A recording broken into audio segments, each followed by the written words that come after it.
Bienvenidos a la segunda parte de esta serie de 4 videos sobre la tesis de Cassichacum, una explicación del pequeño catecismo de la tesis. La quinta pregunta es la siguiente. ¿Tenemos certeza de que el Vaticano II fue un concilio ilegítimo? La respuesta es la siguiente. Sí, existe una certeza absoluta sobre la ilegitimidad del Vaticano II. El Vaticano II promulgó doctrinas contrarias a la fe católica.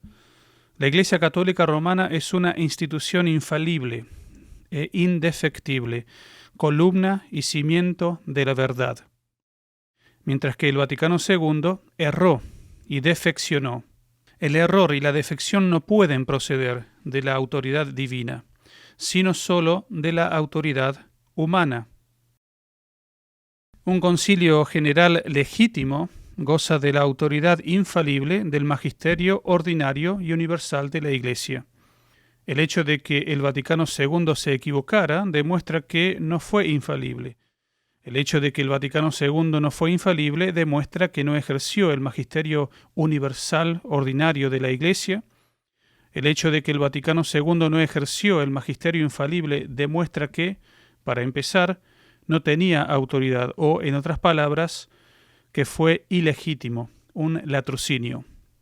Y tenemos un glosario de palabras aquí, infalibilidad, es la incapacidad de la Iglesia para errar en materia de fe y moral. Y esto es muy importante de entender porque hay muchos que se confunden e ignoran la verdadera doctrina de la Iglesia con respecto a la infalibilidad. Ellos piensan que el Papa es infalible y la Iglesia es infalible solo cuando hay definiciones solemnes, ex cátedra, como se llaman. Es verdad que el Papa es infalible cuando define ex cátedra, pero también es verdad que no se reduce la infalibilidad de la Iglesia a los pronunciamientos ex cátedra, porque siempre que el Papa tenga la intención de obligar en conciencia a los fieles en materia de fe y moral, él es infalible. Y la Iglesia lo es también, es decir, cuando el Papa y los obispos, esto es el magisterio ordinario y universal del cual los obispos participan, siempre que la Iglesia tiene esta intención de enseñar algo como obligatorio en materia de fe y moral, hay infalibilidad, hay protección del Espíritu Santo, el carisma de la infalibilidad está activo. Y también recordemos que el Papa es negativamente infalible, es decir, en su magisterio auténtico el Papa nunca puede enseñar algo que es herético o que ha sido condenado, etc. Es decir, las enseñanzas del Papa son siempre seguras, siempre se las puede seguir.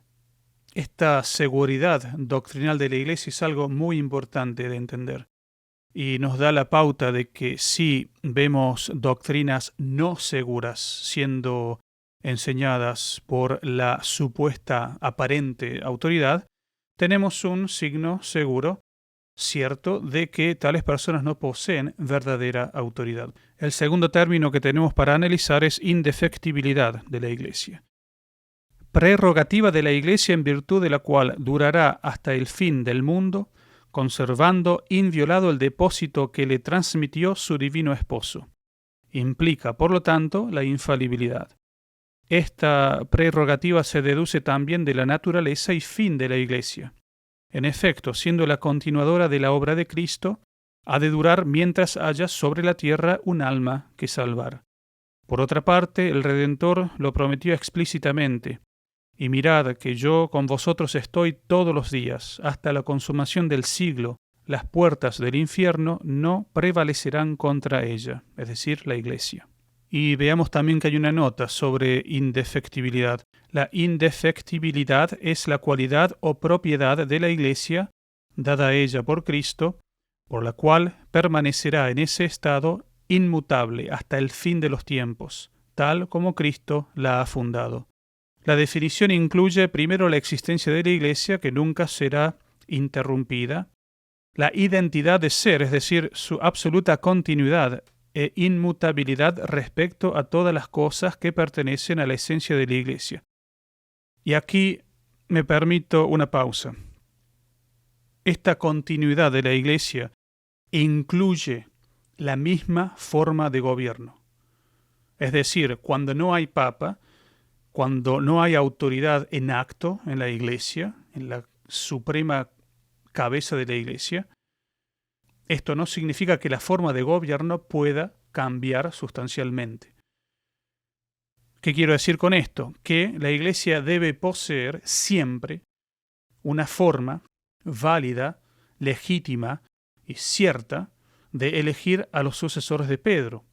Y la tesis que nosotros defendemos es la única posición dentro del sedevacantismo que explica cómo esta forma de gobierno no ha cambiado sustancialmente, porque los cardenales aún hoy son verdaderos cardenales, porque, como explicaré más adelante, un papa electo, en virtud del título que recibió por una elección válida, puede recibir el poder suplido de Cristo para crear cardenales válidamente.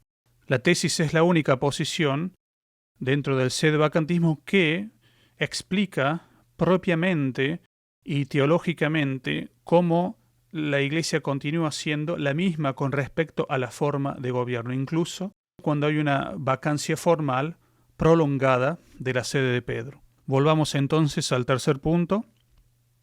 La perenne visibilidad de la Iglesia, puesto que hemos probado que la visibilidad pertenece a la esencia de la Iglesia. Entonces, esto también está conectado al punto anterior. La Iglesia visible necesita de una jerarquía, de una forma de gobierno a la que podamos apuntar, que siempre sea algo distinguible, que nos haga diferenciar la Iglesia Católica de las sectas. Y la tesis dice que la jerarquía de la Iglesia nunca desapareció. La diferencia con la jerarquía de la época de Pío XII y la jerarquía de hoy es que la jerarquía está privada de autoridad, que es el aspecto invisible de la jerarquía. Y por una cuestión de obstáculo voluntario, es decir, por una intención de parte de la jerarquía, comenzando por el Papa electo, de imponer una falsa religión a la Iglesia. No significa que la jerarquía no exista de alguna manera, existe de una manera material que preserva la apostolicidad formal, porque la formalidad de la apostolicidad no depende de la autoridad, de nuevo repito que es algo invisible, sino de que se preserve la misma forma de gobierno en la Iglesia Católica. Y si uno tiene elecciones válidas, como dice la tesis, entonces se preserva todo, se preserva el papado, el episcopado, se preserva todo mientras se preserve la sucesión por medio de elecciones válidas en la sede de Pedro. Esto es muy importante. Entonces, las cosas que la indefectibilidad no excluye, dice, pero lo que no se excluye es el progreso de los hombres en creer, explicar y declarar científicamente la ley de Cristo. Esto significa que los dogmas de la Iglesia, las doctrinas, los artículos de fe, se han entendido más perfectamente con el pasar del tiempo. No hay nuevos dogmas, no hay nuevas doctrinas, pero sí un entendimiento más perfecto de lo revelado y de lo que debemos creer. Segundo, los cambios de aquellas cosas que el Salvador dejó en particular a la Iglesia que determinara, como ciertos tiempos de ayuno, etc. La indefectibilidad es llamada por algunos perpetuidad, muy importante que dice todo esa palabra. Y como ven, la nota está sacada de un teólogo dominico de Groot, Summa Apologetica de Ecclesia Católica. Sigamos con la pregunta número 6. ¿Cuáles son las principales doctrinas heréticas promulgadas por el Vaticano II? Y solo presento un resumen, obviamente. Más adelante en otros videos voy a explicar las principales herejías del concilio. Ahora solo las voy a nombrar. La libertad religiosa, el ecumenismo, la salvación por medio de sectas no católicas, la negación de la visibilidad y unidad de la Iglesia, la comunión parcial. Esta lista de errores no es en absoluto exhaustiva.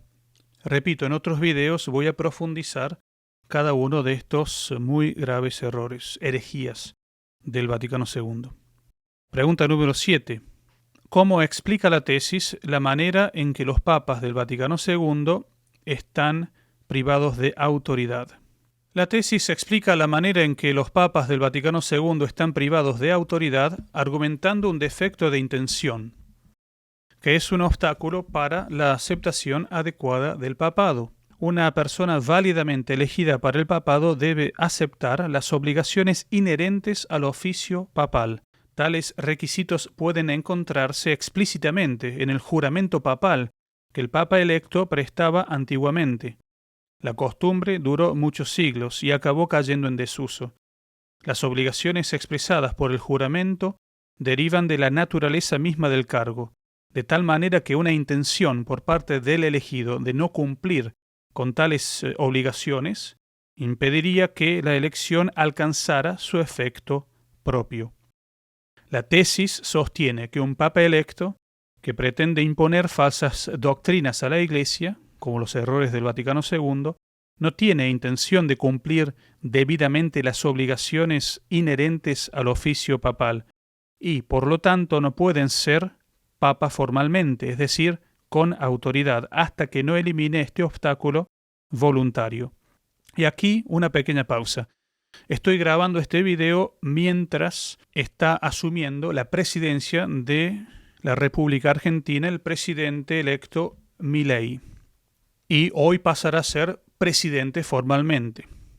En la ceremonia de asunción, el presidente electo debe prestar juramento, jurar que va a defender la Constitución del país.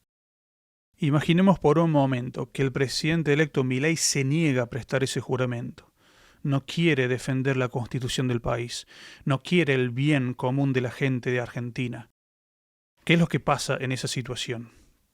De acuerdo a la ley del país, sea el Congreso, sea la justicia, deben tomar medidas para remover la elección de tal presidente electo y organizar otra elección. ¿Por qué?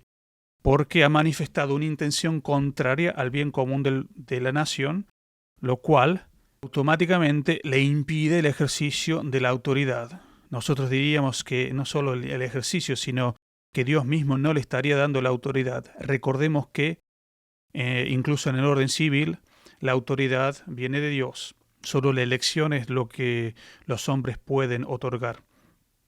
De nuevo, imaginemos que Milei dice, no quiero jurar por la Constitución, no quiero el bien de mi país.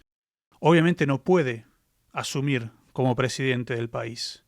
Este caso hipotético lo presento para que entiendan que es posible que alguien no tenga la intención de promover el bien común de la sociedad para la cual fue elegido como gobernante. En el caso del Papa, como vimos, antes había un juramento papal que indicaba muy claramente las obligaciones inherentes al papado y el Papa justamente tomaba juramento obligándose a sí mismo a hacer aquellas cosas que son para el bien común de la Iglesia, para la salvación de las almas, etc. Ese juramento no existe más, pero las obligaciones, como dijimos, todavía existen. Si uno tiene indicaciones ciertas, signos ciertos de que una persona elegida al papado no tiene la intención de obrar de acuerdo al fin de la autoridad, en el caso de la autoridad eclesiástica, el fin de la autoridad es la salvación de las almas por medio de leyes, disciplinas, doctrinas saludables. Si un papa hace lo contrario a esto, es decir, si un papa no tiene la intención del bien común de la Iglesia, por este mismo hecho, los fieles tienen la certeza que su papado es solo aparente, que es un usurpador al cual no hay que prestarle obediencia. ¿Por qué? Porque no tiene autoridad. La autoridad es dada por Cristo por una razón y una razón solamente, el bien común de esa sociedad. El bien común de la sociedad que es la Iglesia es llegar al cielo. Esto se hace por medio de leyes buenas, de doctrinas buenas, de disciplinas buenas.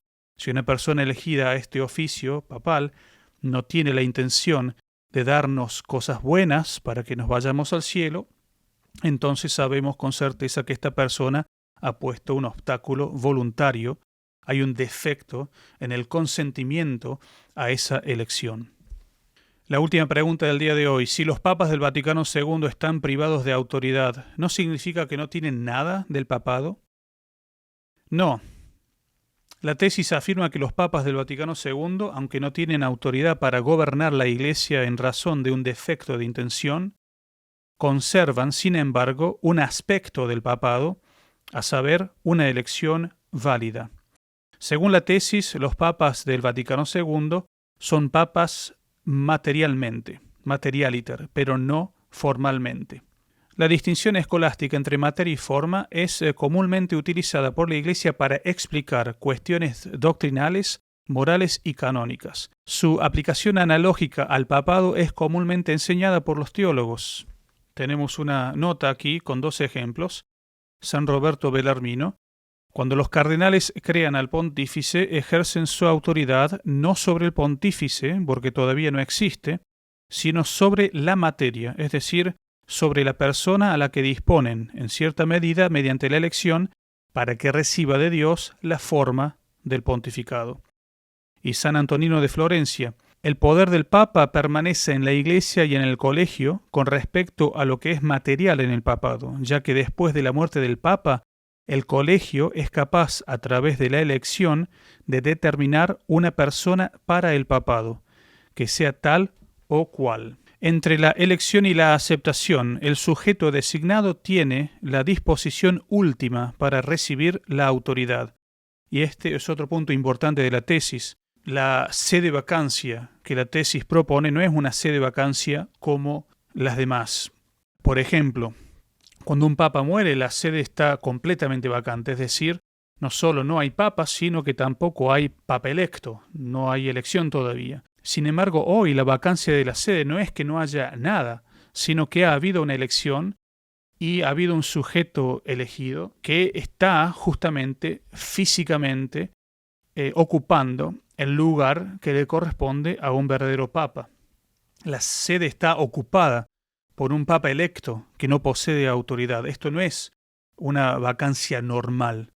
Y esto es lo que produce mucha confusión en la Iglesia. La tesis reconoce, por un lado, la condición de papa electo de la persona designada por los cardenales, ya que las elecciones papales deben suponerse válidas hasta que la Iglesia declare legalmente lo contrario. Y, por otro lado, demuestra que no se ha producido una aceptación adecuada de la elección por existir un obstáculo, un defecto en el consentimiento. Bueno, hasta aquí hemos llegado. Hablaremos más sobre la posición de la tesis con respecto a los cardenales, cómo explica la tesis que hoy haya un colegio cardenalicio cuando todos los cardenales están en la misma situación que el Papa electo, es decir, tienen la intención de imponer esta falsa religión del Vaticano II en la Iglesia. Y así veremos que la tesis presenta soluciones y respuestas razonables con principios que han sido enseñados por teólogos en el pasado. Pero ahora debemos hacer una pausa. Muchas gracias.